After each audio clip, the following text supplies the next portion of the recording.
Hello! ఎలా ఉన్నారందరూ? తిరుమల వెళ్ళినప్పుడు తప్పనిసరిగా సందర్శించవలసిన కొన్ని ప్రదేశాలని ఇప్పుడు మనం చూసేద్దాం. ఫస్ట్ వన్ వచ్చేసి శ్రీవారి పాదాలు. స్వామివారు మొట్టమొదట అడుగుపెట్టింది ఇక్కడే. ఇవే శ్రీవారి పాదాలు. సో, ఇక్కడి నుంచి వ్యూ అయితే ఎంత బావుంటుందో. మేము ఎర్లీ మార్నింగ్ వెళ్ళాము. స్నోతో చాలా బావుంది. అండ్ నెక్స్ట్ వచ్చేసి శిలాతోరణం. ఇది న్యాచురల్‌గా ఫార్మ్ అయిన శిలాతోరణం అనమాట. వరల్డ్‌లో రెండే రెండున్నాయి. దానిలో ఒకటి ఇది. అండ్ నెక్స్ట్ వచ్చేసి చక్రతీర్థం.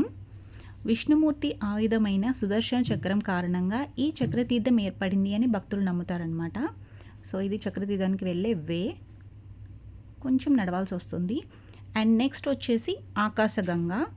డైలీ ఇక్కడి నుంచే మనకి స్వామివారి అభిషేకానికి వాటర్ అనేది తీసుకెళ్ళి స్వామివారికి అభిషేకం ఇక్కడ ఆకాశగంగా వాటర్ నుంచే చేస్తారు. చూసారు కదా ఎంత క్యూట్గా ఉందో కదా ఉడత అసలు. ఏమైనా ఇస్తే అలా తీసుకుంటూ ఉంటుంది.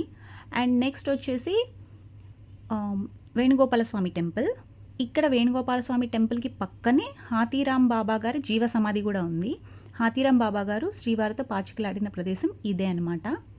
అండ్ ఆయన జీవ సమాధి అక్కడ. అండ్ రైట్ ఆపోజిట్ మనకి ఈ టెంపుల్కి ఆపోజిట్లో శ్రీ సంకటమోచన హనుమాన్ టెంపుల్ కూడా ఉంది.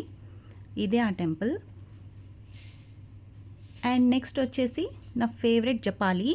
ఇక్కడ మనకి స్వయంభూగా వెలిసిన వినాయకుడు ఉంటుందన్నమాట. ఇదే అది. అండ్ హనుమాన్ టెంపుల్ అయితే చాలా బాగుంది. అండ్ చాలా చాలా ప్లెజెంట్గా కూడా ఉంది టెంపుల్ మొత్తం. అక్కడ చిన్న కోనేరు కూడా ఉంది. ఆ క్లైమేట్ అయితే అసలు చాలా బాగుంది. కొంచెం నడిచే దారే కొంచెం మనకి ఇబ్బంది అనిపిస్తుంది తప్ప చాలా బాగుంటుంది. And finally Papanasam. వీడియో నచ్చితే లైక్